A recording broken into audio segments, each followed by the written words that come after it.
nothing and the problem will go away. Things won't get any worse. But it's simply not true. Do you think if Saladin Ayyubi had got onto his knees, trembling before the British, he would still be talked about in such grand manners in English classrooms today? Of course he wouldn't. The British didn't like him. He was their enemy, he was their foe. But my goodness, they respected him. And they acknowledged this respect. And as I say, centuries later, he still talked about today. We know 9/11, Bali, Madrid, and July 7 were terrorist atrocities, and they should be condemned.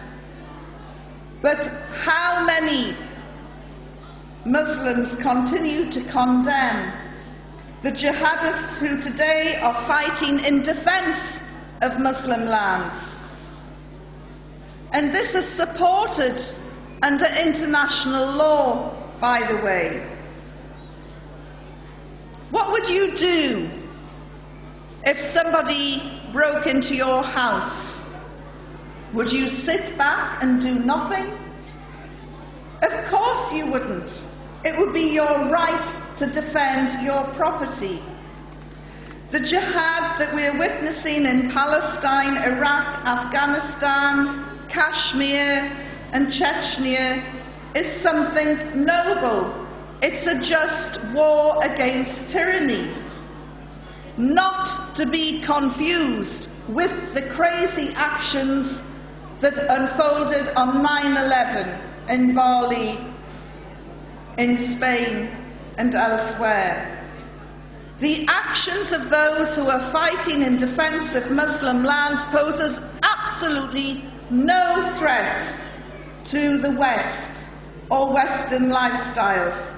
And as I said before, their resistance is not only justified, but embraced and encouraged in international law. And perhaps we ought to stand up more for that.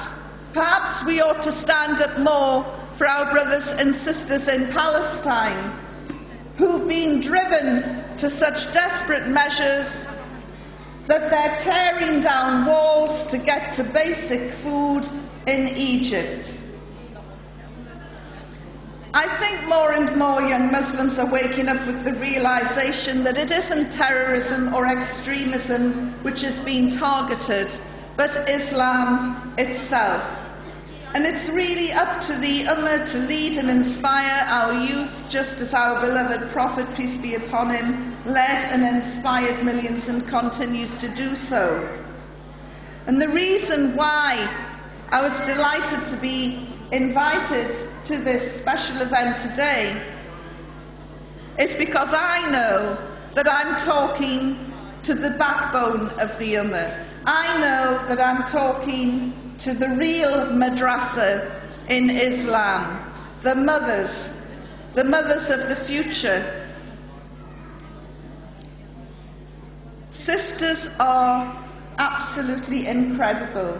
Every sister I have met, whether formally educated or otherwise, is remarkable, is drawn to the sufferings of others. There's no time for sectarianism among the sisters. There's no time for division among the sisters.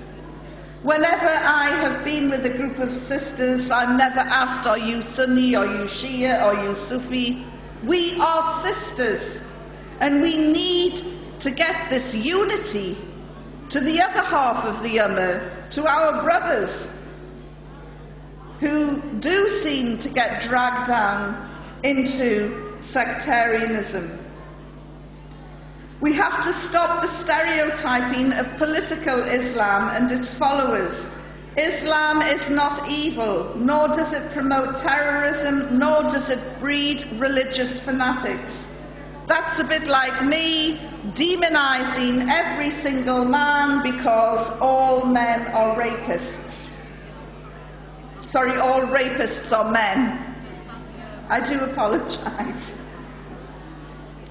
Islam is a peaceful religion, but Muslims are not pacifists. So we can't sit back and let our lands be invaded, let our children be killed, let people steal our resources without standing up and resisting. And resisting can take on many different ways. Obviously, there's nothing that we can physically do. Sisters and the few brothers that are here, Assalamu alaikum. And I was mentioning about Noor TV. Apparently, we're reaching more than 160 countries around the world. And we know that our community is very wide and diverse, so can we have one big salam alaikum to our brothers and sisters overseas? Assalamu alaikum. That isn't loud enough. We want a better welcome to our brothers and sisters overseas than that. Assalamu alaikum. Wonderful. MashaAllah. When I started off my speech, I was asking about how many of us actually stand up and support our faith. And I wonder how many of you stood up and supported the Sisters of Lal Masjid, the Red Mosque in Islamabad, or how many of you sat back in silence as Western analysts and journalists talked about the Talibanization of Pakistan. Those sisters from Lal Masjid were trying to close down a house of ill repute. They were trying to stop an industry which exploits women. And the sex and porn industry is illegal in Pakistan, so they were basically trying to uphold the law as well. If the sisters from Lal Masjid were from any other country in the world, they would have been heralded as female warriors fighting the exploitation of women. But because those dear sisters, and some of them paid with their lives, because those dear sisters are veiled and study at a madrasa, they were vilified and punished for their piety. Imagine that, being punished for your piety. We condemned ourselves by our silence, while those sisters were ridiculed, derided, as primitive, as backward. As I say, if this had happened anywhere else in the world, if sisters had stormed a house of ill repute to try and close it down anywhere else in the world, they would have been heralded as heroines.